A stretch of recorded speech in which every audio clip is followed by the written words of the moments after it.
stupid every week. Got a question about your vehicle? I do. Give us a call at I'm just gonna butcher it. 874-8800 or 888-401-0459.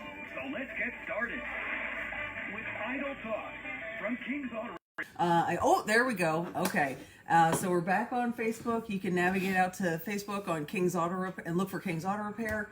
Like, follow, don't forget to share. And then when you do all those things, you will get notifications when we go live so you can see our beautiful faces. Oh, yes. Yes, that too. So it's been an interesting automotive week. There's been a lot of stuff going on. Yeah, but you know what I saw? We have a calendar that has a daily what do they call it? Like a thing of the day? Or Yeah, it's a one-page ripoff. a one-page ripoff calendar, and it has a what day of the year is it? And Like today is National Hugging Day. Hugging Day. Hugging Day. So it's kind of no fun in the year of the COVID, but someone That's that lives right. in your household, give them a hug and tell them that you love them because that's important. Right. So National Hugging Day. That's right. National Hugging Day. That's right. So yeah. But interesting. Carol Shelby was born in January 1/11/1923. So that's this weekend or this month or whatever it is in automotive history. I thought it was kind of cool.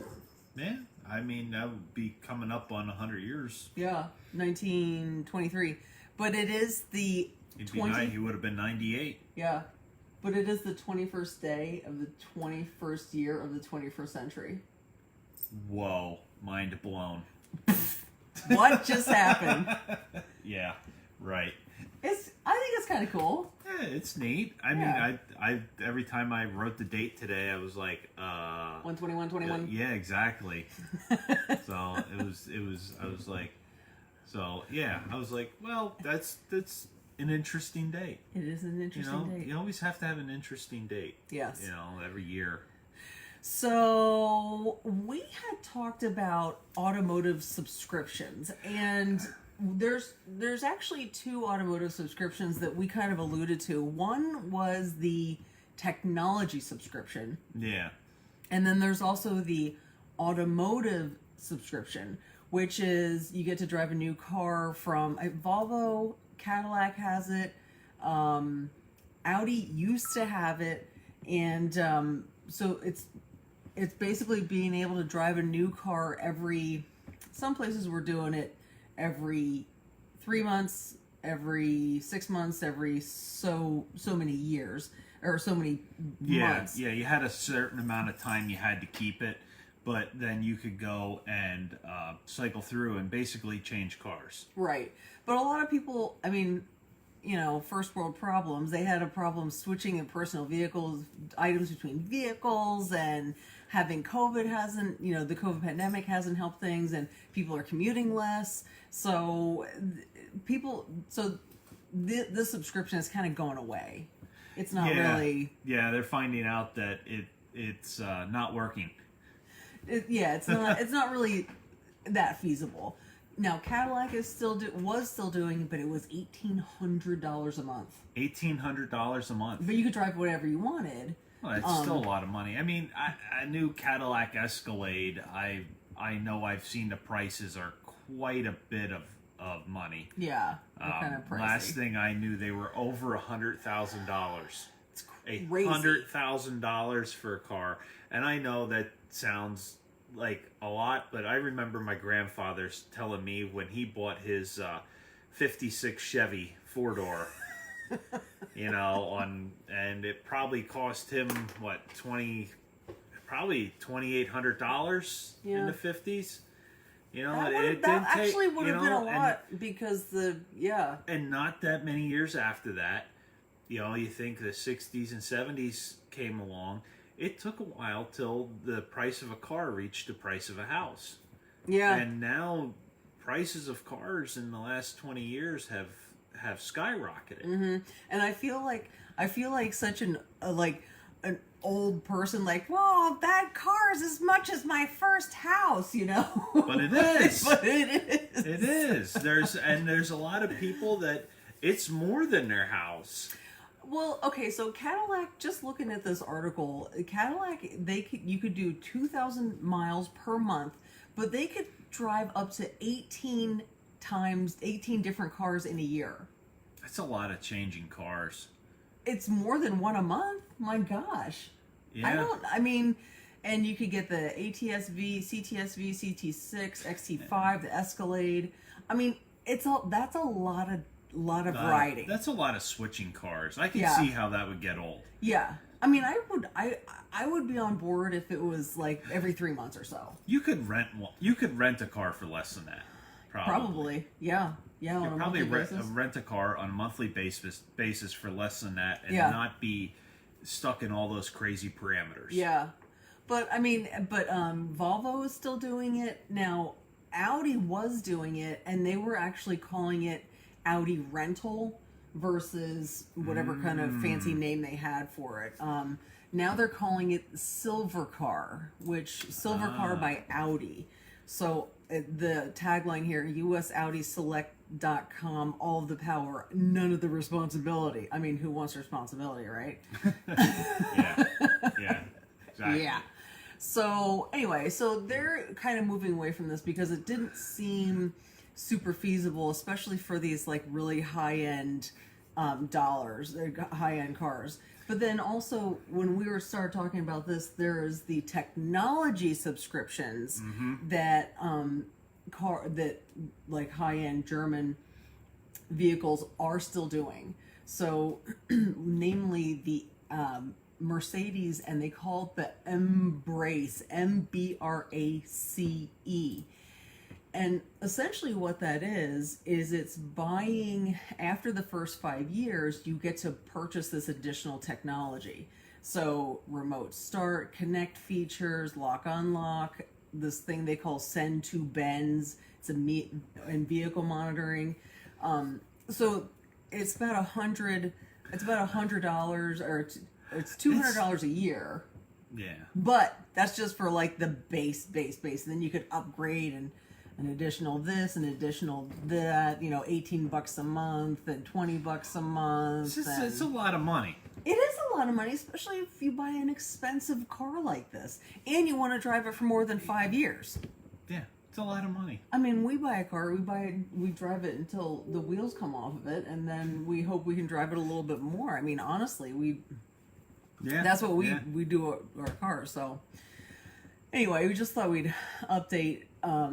BMW was doing it, or they talked about it, but it hasn't really come to fruition at this point. So we'll see. It's kind of a developing story, and to me it's a little like the GM. Well, so a lot of times manufacturers will try stuff, and they'll see how people receive it. Right. And this was something they tried, and people were like, "Why would I pay another fee on top of paying for it when I bought the car?" Right. Exactly. And when you buy a car, the features are on there. It should come with it, even when you buy it used. Yeah. You know, and now you have somebody saying, "Well, it switched hands, so we're going to take that feature off." Yeah. Right. And that's not really fair to the next buyer. They can't help it that they bought it used. Yeah. Why would I don't quite understand that. But I mean, they're trying to figure out how they can make money after they sell the car new. A lot of the manufacturers just once they sell the car, that's where they make their money. Yeah. They might make money if you take it back to get it serviced, over the years, but any type of warranty concern or anything, that's kind of baked into the cost of the car, and they figure they're going to have to fix X amount on that car during the warranty. And when you end up getting to that point that the car is out of warranty, a lot of people go to independent shops like us, and they don't go back to the dealer. So I think it's the car manufacturer trying to keep you coming back to them, so they can still be making some money on selling the used car. I mean, that is kind of the Yeah, the I mean, point, yeah, you know. yeah. They want you to come back. They want you to buy another car. Yeah. So, hey, let's take a really quick break. And we have Mark holding. He has a question about his truck. So, and we are taking your call 610-374-8800 or 888-401-0459. And we'll be right back after these messages. There we go. Yes, this is Bob with Car Repair Shop. That's Tommy's voice. I need to do another Bob commercial. I need another Bob commercial. Or do you ask for a second opinion? At King's Auto Repair, we back up our recommended I'm a repairs 15 with Civic video and love the and interior second and screen of the dash and look how they. informational videos. Yeah. Yeah, Yeah, Jason, definitely. Or Jared, definitely. yeah. I definitely agree, Jared. Some of these new ones are a little. Extra fancy. So maybe I'll get into that story about the we had a truck come in here that somebody did a lift kit on, and we did alignment on it. And I think maybe I should tell that story Yeah. because Yeah. that's an interesting technology story. Yeah. Hey, if you're watching and you have a question you don't want to call in, you can just type it in and we can try to answer it as you guys are putting it on here. If I had that much money, yeah, Mike, if I had that much money, I'd buy one every month and start a collection. Indeed. And then all of a sudden you have 6 cars and you're like, oh, great, I have 6 cars. What do I do with that? Well, I don't know, but Henry there, he's like, is that a high school girl with a grandfather? Oh, yeah, that, Yeah. sure. He's old, he's younger than me. What are you talking about? Just letting my gray grow out. So, yeah, the new cars are definitely a whole nother realm. I mean, they're fancy and stuff, but they're, I mean, they're really technologically advanced. So that's where it gets a little nervous about stuff. I don't know. Technology's good, but it can be a little scary. All right.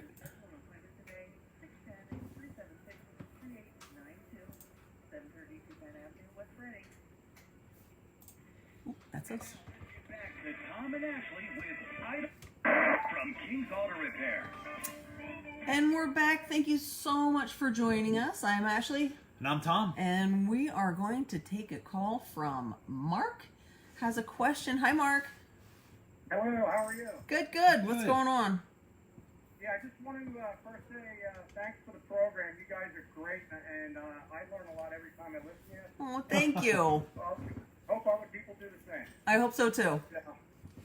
A little bit frustrated, and I'll give you a quick story here. I have a 2018 Ford F-150 with a 2.7 EcoBoost turbo. Truck's got 25,000 miles. I'm religious about taking care of it. Looks showroom condition, but the problem is it runs perfect. No stalling issues, no anything until I hook a trailer up. Oh. My son lives out west, and we have a small travel trailer, about 3,500 pounds. And we were out in Iowa, got off the interstate to get gas. When I got off the gas pedal, the truck completely stalled out and left me half on the interstate Oh. and half on the secondary road. Tried to get it restarted, it fucked and carried on. I got it to the gas station, put gas in, limped it back on the road, and I got to my destination and took it into the Ford dealer. It only had 3,000 miles on it at that point. Wow. Oh my gosh. First of all, there's nothing like panic-inducing pulling a trailer half on the My wife was crying. It was a mess. But anyway, and obviously you guys know they hooked it up to the scanner. No check engine light, no codes, no anything. So there was a TSC for stalling on previous build models. Mine didn't fit that parameter, but they did a reflash on the computer. Okay. Okay. Got me home okay. Next year I go out again. Same thing happens about 5 times now. Same thing. Stalling. I'll drive for 150 miles. I'll pull off to get gas. The thing just stalls out completely on an intersection or halfway across the median to the point where this thing is almost going to cause me to have an accident or somebody get Yeah. injured. So the long story short, the computer has been reflashed 3 times. with 2 separate TSBs issued by Ford. And the dealer has told me, look, we can't find anything wrong with it. There's no codes, and I believe those guys. There's nothing that they can find. I call Ford, and they say, look, we trust our dealers to diagnose the problem. We rely on them. So what's your recommendation for my next step? My lease is up in probably a couple of months. I was thinking of buying the vehicle because right now, used vehicle prices are through the roof, especially trucks. Mm-hmm. Yeah. I have a couple $1,000s of equity besides the lease. Mm-hmm. But this truck has become a safety issue. Yeah.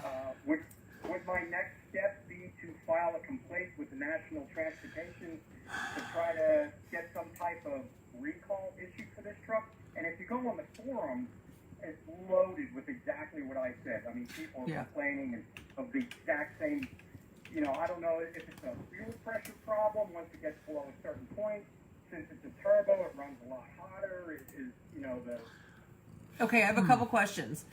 So $50,000 okay, a couple questions for you. truck. Oh yeah, Oh yeah. absolutely. So when you question. I don't know what to do. So when you pull off, you are low on gas, or that's when it stalls. Tank when I notice, once it hits the quarter tank, I'm finding a fuel stop. Okay. So, but it has done it before, at a half the tank. Also. Okay. And then once you get gas in it, does it have a check engine light on? It never had a check engine light. Okay. Ever. Okay. It never stored a code or a check engine light. Okay. Okay. But the truck won't run. Okay. And I've noticed, for me to get it going again, I'll have to rev it up, slam it into drive, take off like a rocket ship while it's still sputtering. So it's sputtering and carrying on. Yeah. So I would say, yeah, you probably need to escalate it, or there's a lot of manufacturers have what they have. They have like a troubleshooting person that will come around, and they have like a certain area. And what these guys do is they come out and they try to create it in like the exact scenarios of what you have going on. So they'll hook a trailer to it and they'll drive it. And if they got to drive it for go ahead. Right. They had said they can't replicate the problem, and they're not going to put a trailer on and drive it from here to Scranton Right. and wait for it to happen. Right. So Yeah. I wonder if. So what I'm thinking, I'm gonna run through what my thinking is here, and some things that I've had in the past, and maybe you can ask them to check this kind of stuff. I had a truck years ago when I worked at the dealer that would kind of do the same thing. When you would hook anything into the trailer plug, it would do weird things. And what it ended up being, there was water in the wiring harness that went from the front to the back of the car, or the front to the back of the truck.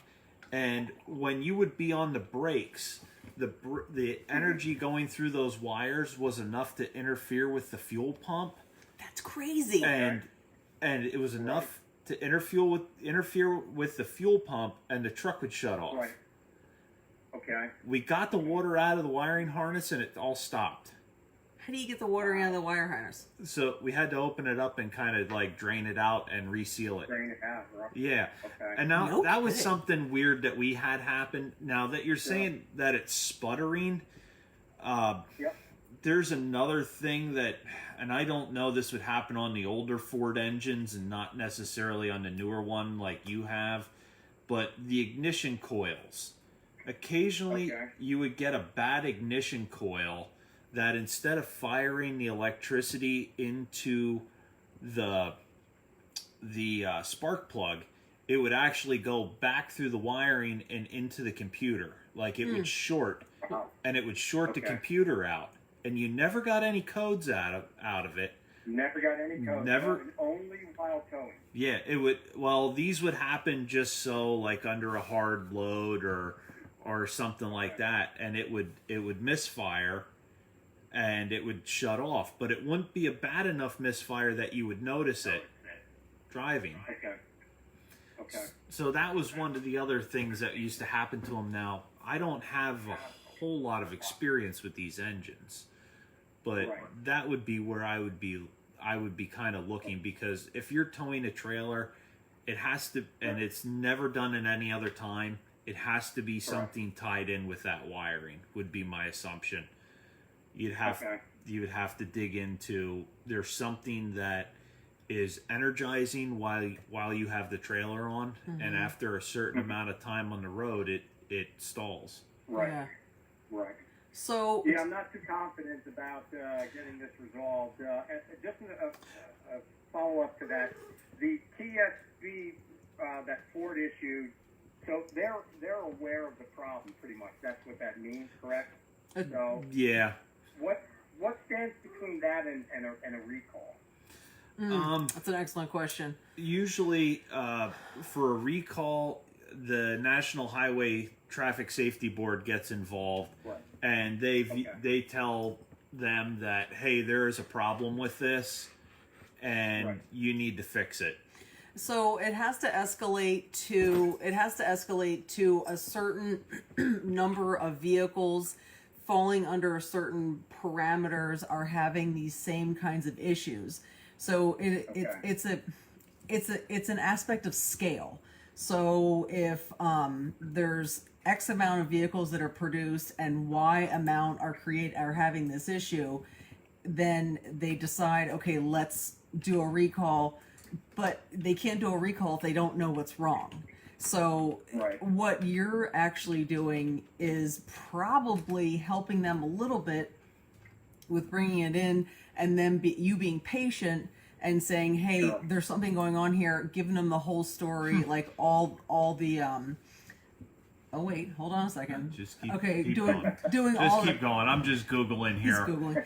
Doing so just but what happens is once any vehicle manufacturer gets to a certain, okay, this has happened X amount of times with this vehicle, and Right. and we've determined it's this part that is detrimental to whatever's performance, then they go back to the manufacturer or a different manufacturer and say, hey, we need to correct this and remedy this, and then they will issue a recall, but it has to be a safety issue. So it's either going to cause a crash, Sure. it's going to cause a fire, Which you know, is everything that this has. which is everything that this has. So Yeah, exactly. I mean, I've been involved almost in a very close call with a semi truck where I couldn't get the truck off the road. dear God, You know, it's with terrifying. the- Yeah. So to answer the kind of the end of your question, what should you do with this car? Honestly, and I'll be completely honest with you, and this is a terrible thing, if they can't come to any kind of resolve for you, I would not keep it, because this is going to become a longer. You're going to deal with this the life of the ownership of the vehicle, Sure. and unless you start taking things apart and doing some exploratory surgery after warranty is out, obviously, of course, Sure. it's really going to become a situation where you're going to be battling this thing its entire life. Right. Yeah. Right now, I'm kind of losing trust in the brand also at this point. You know, am I afraid to get another one with a similar issue? You know, you just don't know at that point. Yes, and I get what you're saying with that. However, I would hate for anyone to lose confidence in a brand just because of one vehicle experience. I mean, we're Ford and Toyota. You know, we drive pretty much Ford and Toyota kind of exclusively. Yeah.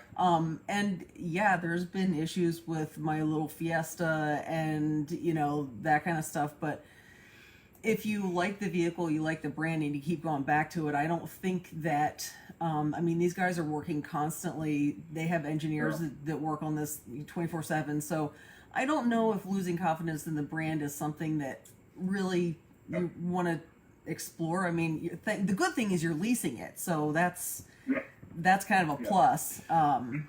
But I don't know. I would. We had a car one time that we leased that I could not figure out what was wrong with it. Yeah. And we did actually wanted to keep it, and I said no. I said, well, we're not going to keep it. It was a weird stalling problem. It was same type, kind of the same type of deal. And but it was just a sedan. I didn't have any. And I was working on diesel trucks at the time and knew nothing of the cars. And I said to her, I looked at it, I couldn't figure it out, and then I said I couldn't. I passed it off to a bunch of other people in the shop, and they had no clue. The guy from Ford came out, said, put this on, and we put that on, and it didn't fix it. So, but I was like, I'm not going to keep this car. I'm just not going to do it. I personally felt that it was a clutch issue because it would stall and it would try to stall in first gear. But I mean, I don't know. Who knows? We did. It was a lease also.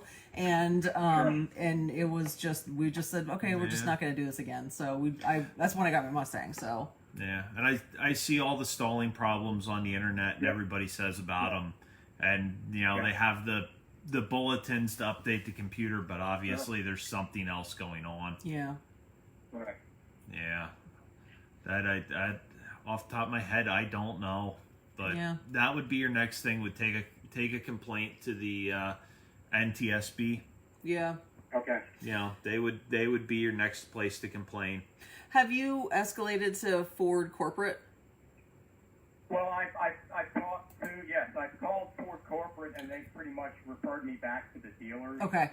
Okay. Saying they're represented by them, and they have confidence that they can resolve the issues, and yeah. and again, the dealer, I don't hold them. They're only doing what they're taught and trained to do. Exactly. Yeah. Yeah. Yeah. I don't hold any ill will towards them at all. Yeah. I mean, they're definitely messengers in this whole thing. So, just trying to figure out. They're kind of, they see vehicles all day, every day, but this sounds like a, they're still trying to work through this issue themselves. So. Sure. I might give the dealer one more opportunity. Maybe they can have an engineer or somebody come out and take a look at. I mean, another vehicle. They could keep the vehicle for a month if they need it until they take a look. Yeah. And that has happened also. You just drive it until it does it. Yeah. Right. Yeah. So. Okay, well, thank you very much, and I appreciate what you guys are doing. It's a great service to the community. Thank you so Well, much. thank I you, Mark. appreciate that. Have a good night. Have a good night. Thanks. You too. Bye-bye. That's cool. Yeah, that's definitely That's a frustrating issue. that is a very frustrating issue, and pales in comparison to what I was dealing with my little car. And there was someone in the Facebook chat said, it's time for a flight recorder. Basically, they put a box in there and they hook it into the computer, and they'll set up a whole bunch of different things to look at. And as it happens, you push the button. You push a button and it records the data. Yeah. So I just caught that now. So Mark, if you're still listening, maybe you want to ask them to have them put a flight recorder in. Then see if they have that they can record the data. That way, when you drive it, it can. It happens. You push the button and it records a whole bunch of the data coming out of the computer. Yeah. And if it doesn't record any data, then it's some type of power problem going into the computer. Like electrical power problem. Yeah. So, okay, let's take a really quick break. We have George is holding, so we'll get to him. Take a really quick break. Taking your calls 610-374-8800 or 888-401-0459, and we'll be right back after these messages. If your car's battery is dead, you're not going. That's a good suggestion, Oscar. 5-year free battery repair. Chris, a field tech from Auto Repair gives you a 5-year guarantee on any battery they sell and install, except for commercial, specialty, and off-road vehicle batteries. What is the Nissan chassis control? I don't know. I gotta. Henry, we got to do some research and figure out what that is, what you're talking about. We might not be able to address it today, but we'll probably look into it a little bit. Nissan. Chassis control. Hey everyone. Let's all stop what we're doing right now. Let's see. Oh, let's see what they say it is and see if we can break this down. Together. Of course, they don't know. Oh, okay. They can be used loud. Oh, Let's ride take a look. control. It's some new safety stuff. Oh, cool. Moments where we talk. Hey, we'll address Ooh. that. Tom and I are gonna dig into that, and we'll address that next show. Yeah, I think Because that's that's good. very interesting. Yeah, so some of this stuff is done. Some of the intelligent ride control stuff has been going on in some other cars for years. Yeah. Usually you see it in Audis. Audi likes to use it. Cadillac, BMW. BMW uses the same type of stuff. So it's actually really neat. Yeah. They've been playing around with it for quite a few years, and it is one of the last shocks in the world you will ever want to buy because they're crazy expensive. So, but yeah, we'll get into that. That's actually pretty interesting, Yeah. and it definitely gives you better control as you drive. So yeah. So yeah, that's definitely neat. And love to do Tom that. and Ashley from King's Auto Repair. No, Oscar, it's not. Hello, we're back. Thank you so much for joining us. I'm Ashley, And I'm Tom. and we're here on Idle Talk on 8:30 a.m. WEEU, and we're taking your calls. And we have George. Hi, George. Good evening. A high school girl or grandfather, huh? Yeah, it's funny because I'm older than Tommy. Yeah, so you're 22, huh? Yeah, sure. God, I wouldn't want to be 22 again ever. Don't make me. All right. So what's going on, Henry? Or George. Regarding the pickup truck, Ford truck, I think let me draw a parallel here. 1986, my parents bought a brand new Chevy Capri, It's a fine unit. and it was brand spanking new off the lot. It eventually started to have problems with dummy lights and acting up. I don't remember all the details. You know, it's 35 years now. Mm-hmm.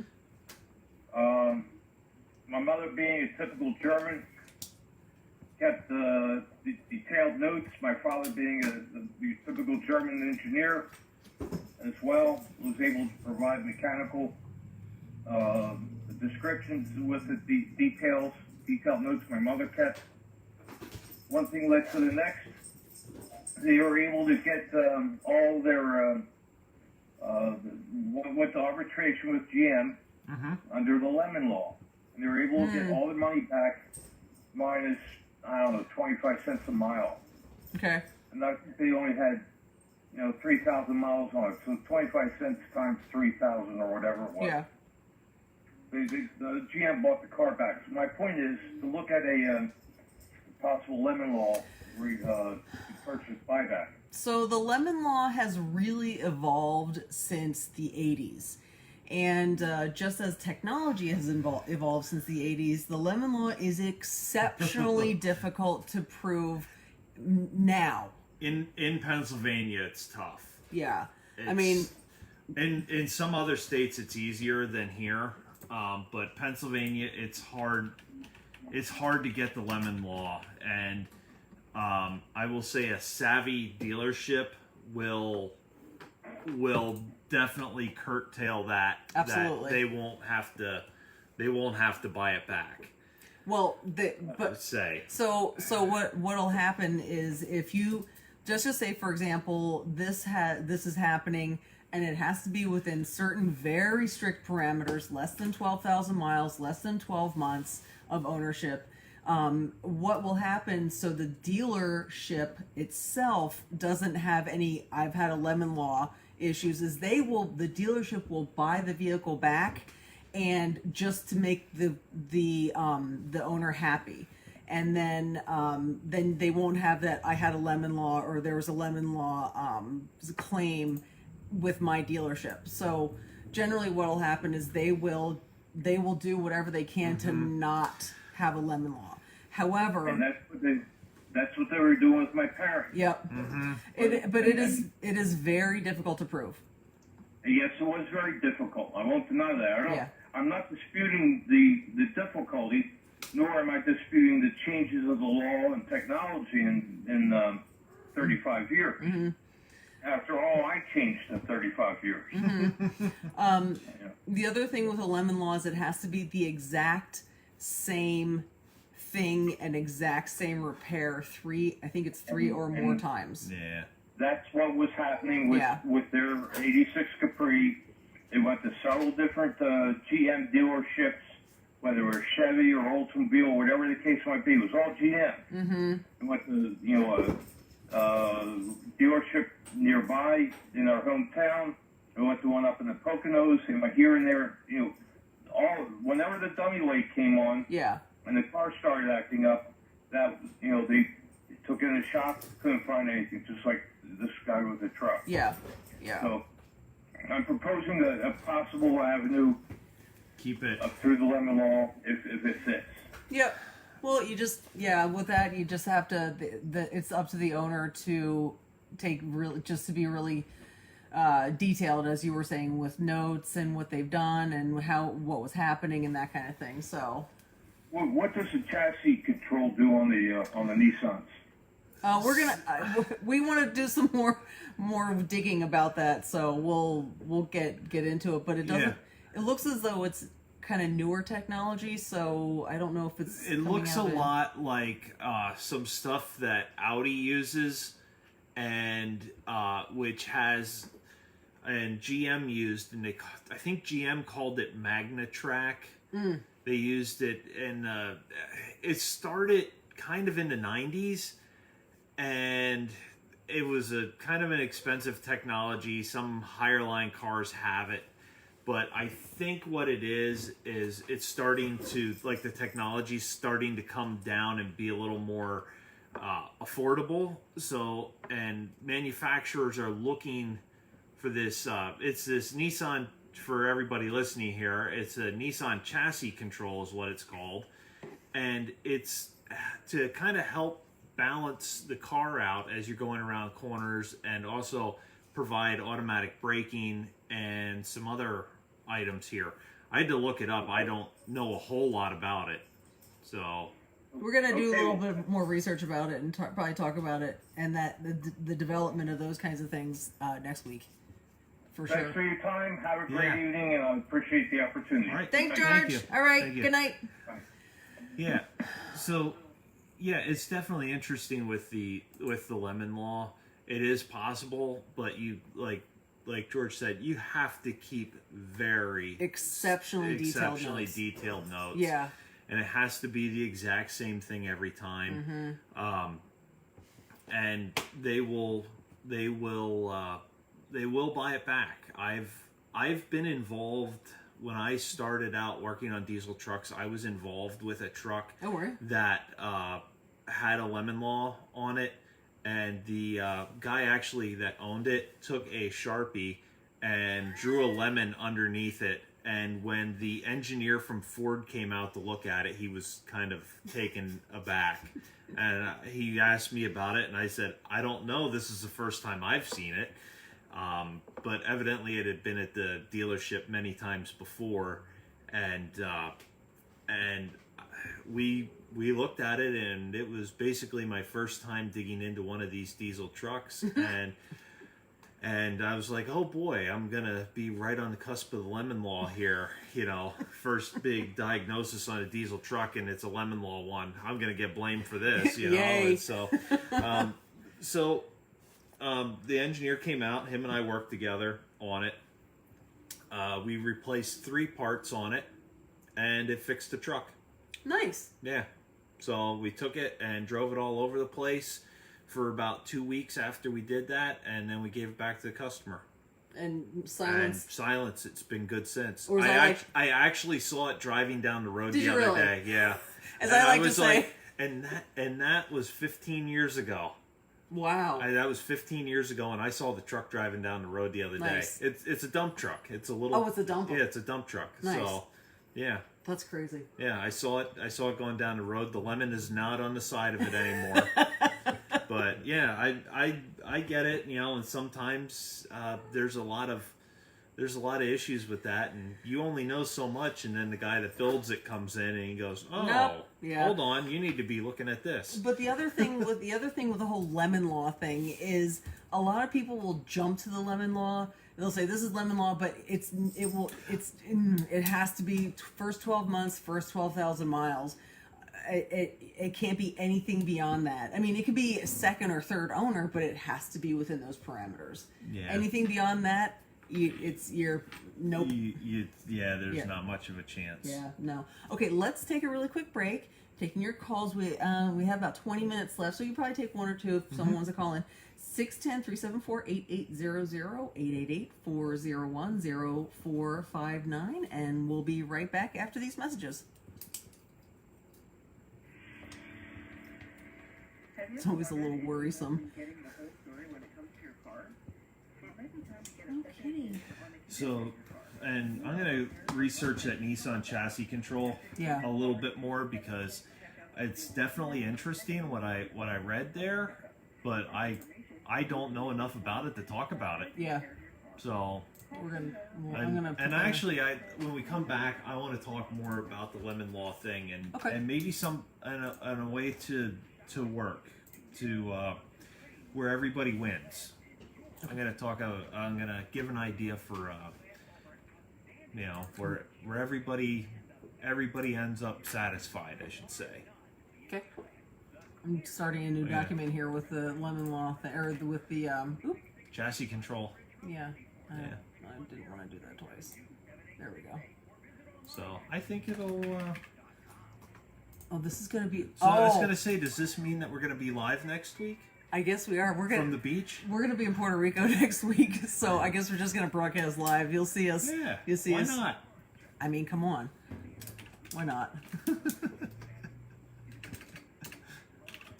Our Tommy's sister's getting married. My so sister's getting married, and we're gonna travel, and we're getting the COVID tests and everything else. And we've been staying away from everybody, we've been trying to not to get sick.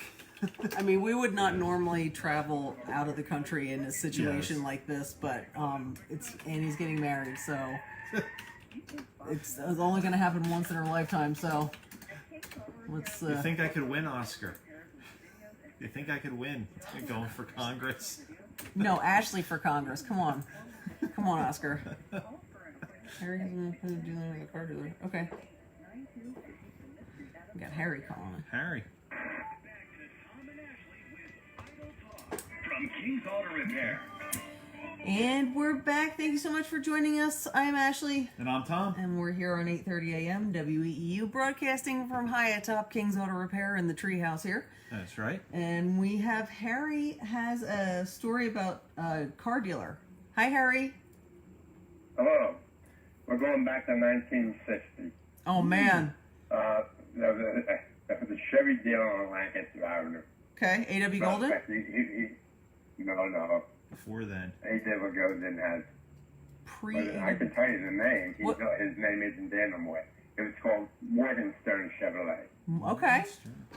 Okay? I'm going to research Well, it. the gentleman I know bought this brand new Chevy Impala. Oh, yeah. Good Okay. looking car. Yeah. 60 Chevy Impala.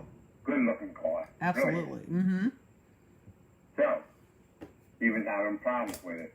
Of course, he took it back to Freddie Boy, and Freddie just kept kicking him around and kicking him around and kicking him around. Mm-hmm. So, what he did then was he went to a sign maker, and he had two big lemons made, Oh, no. and he put on Fred Morgenstern cells, and he had these giant lemons. Oh, my goodness. Well, that gets you there. And then That he gets put, everybody. He put one on either side of the car. And he went over to Fred Morgenstern's place on a Friday night.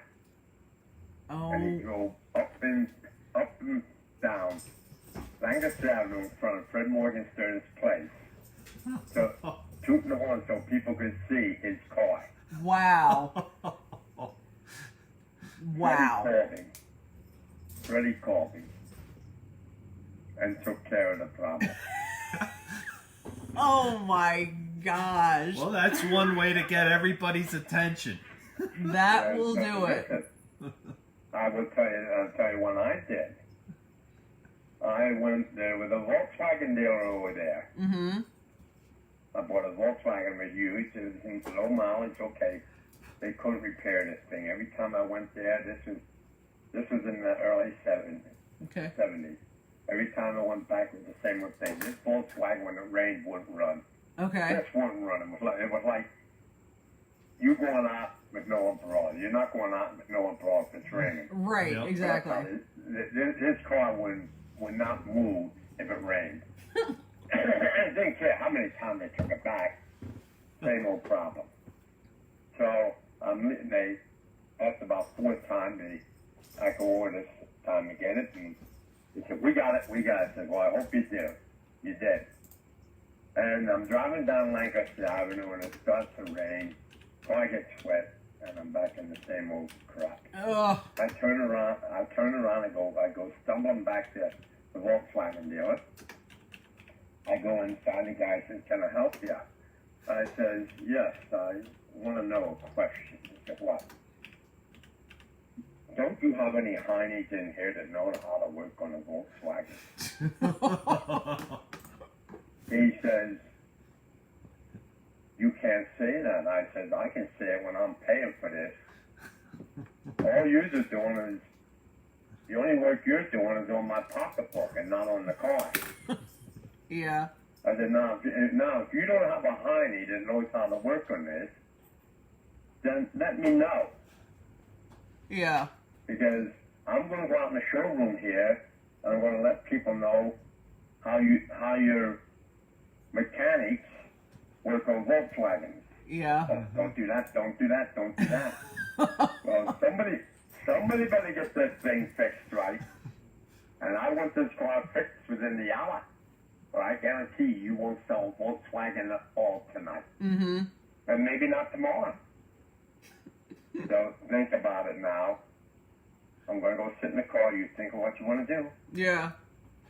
They came out and said, give us a call. Give us a call. Okay?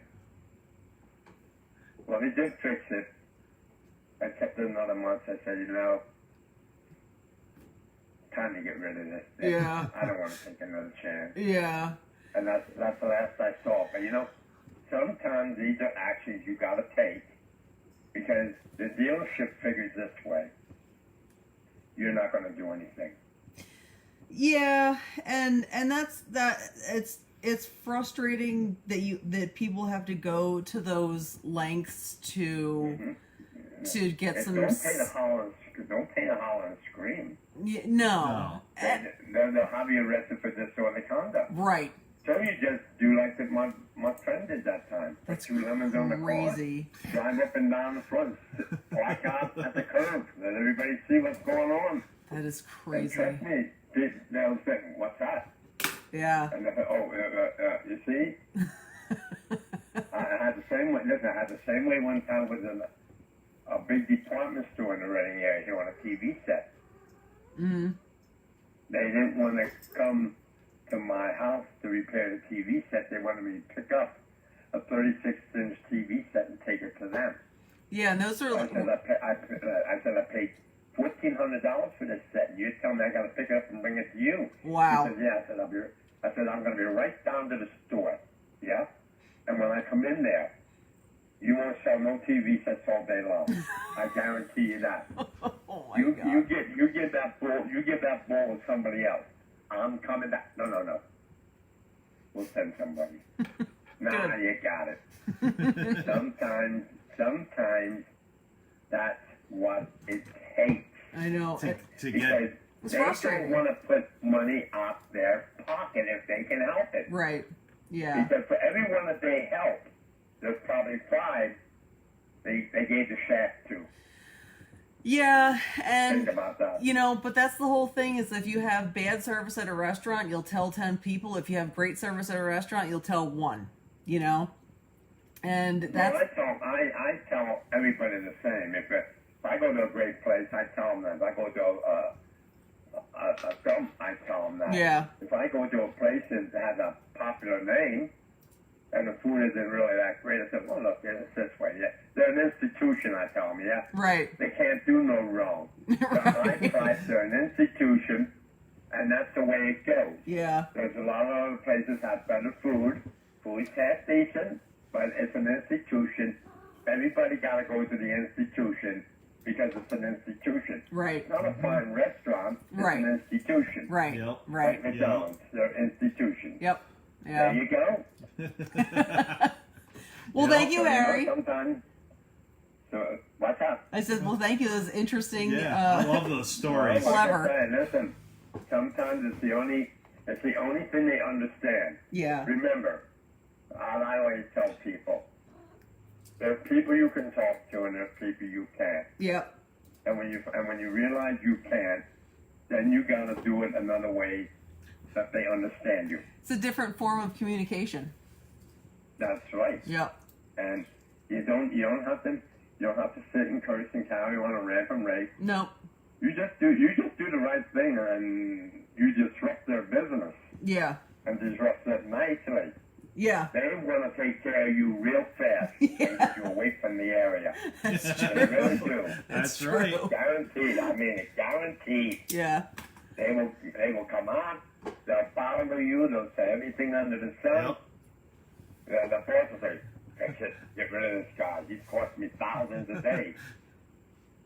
They understand one thing. When they don't get enough Ben Franklin's in a day, they're in trouble. Yeah. Yep. Yep. That Have a is good true. one. All right. Thank Thank you. you. Bye. Bye. Love the stories. Thanks, Good Harry. stories. Oh my gosh, that's Yeah. that takes that's some Well,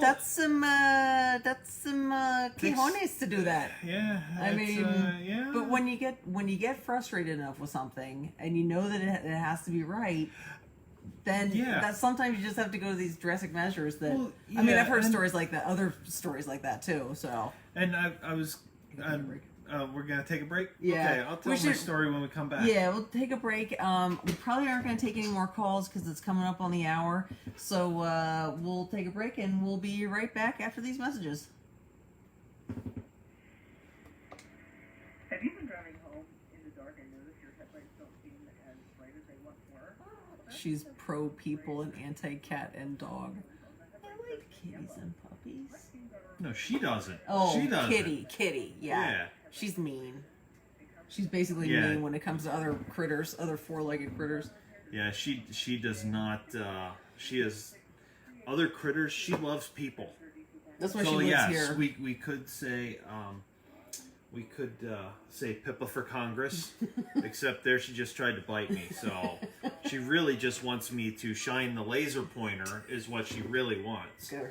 She wants the laser pointer, but we have to turn it on. So if I take the laser pointer and I move it, I should keep it away from the phone because that'll be ugly. But you'll hear her. She'll jump down here soon. She just jumped down. And now we're going to go chase the laser pointer. But if she hangs around here, she's going to bite me. That's what's going to happen. Yeah, And I know it. she gets all mad. Uh-huh. She gets mad, little As girl. Oscar said, squeaky wheel gets the grease. It's true. That this was happening right now. The squeaky wheel is getting the laser pointer. Oh my gosh, she is so cute. She's chasing the laser pointer all over the sofa. She's living Oh. the posh life. Oh, I don't know if he's listening. I have to give a shout out to Ron. Ron? Yeah, because he says that when he teaches his karate class that they're stretching, they listen to us. Yeah. So I don't know if they're listening online, but I'll do a shout out on That's when we right. get back on. Thank him for listening, and he and his crew.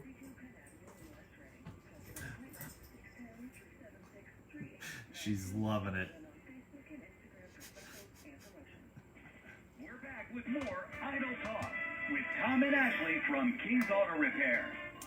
And we're back. Thank you so much for joining us on Idle Talk. I am Ashley, And I'm Tom. and we're here on 8:30 a.m. WEEU. And before I forget, I have to give a shout out to Ron Weidman. Ron Weidman. He came into the shop today, and he said, "Oh, we listen. And when I do my karate class, it starts at 7, and I bring it in, bring you guys in and listen on my cell phone, and they're stretching and they're listening to us. So we have to give a Shout out to the karate class. To the karate class. I don't know exactly where it is, but it's somewhere. I think he's down near Lancaster, in the Lancaster area, Lancaster County. Yeah, he lives down that way, and So- I can't remember what town. But So we appreciate everybody listening on and Ron's karate class. So, hello. yes.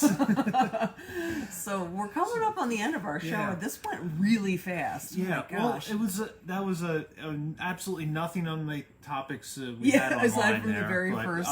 but yeah, I mean this is a great topic, and this is something that we know about. And I was gonna tell everybody about a story.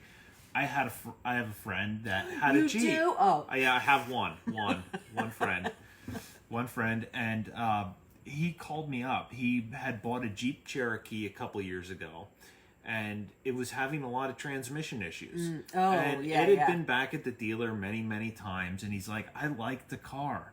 He goes, I just don't like, he goes, it won't shift, or then it'll shift a whole lot of times. And he goes, you never know what car you're going to get. Is it, you go to merge into traffic, and he goes, you don't know if you're going to get the car that's not going to shift and accelerate, or you're going to get the one that accelerates just fine. Mm-hmm.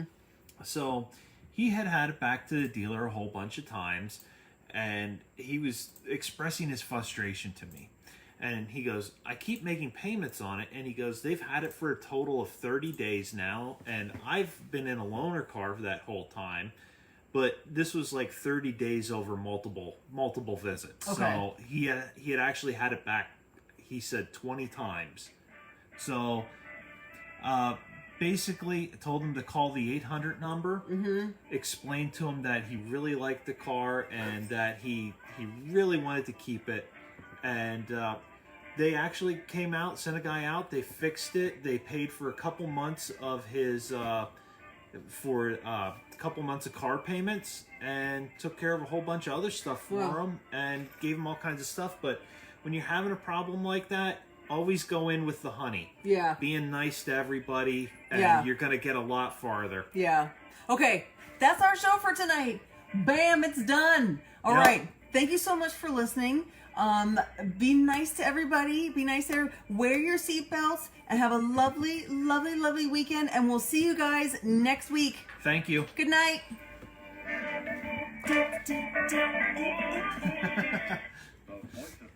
That So- was so fast. I don't know, Oscar. Oh, Maybe I have two friends.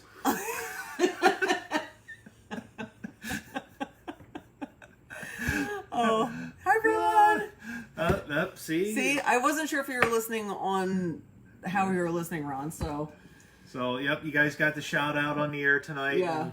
And next week we're gonna see. I think we're gonna try live from Puerto Rico. We'll see how it goes. We'll see. Well, there's going to be kids there too, so that's Yeah. going to be So it'll kind of be more fun too. entertaining. Maybe we get some kids lurking in the background. That would actually be kind Yeah. of funny.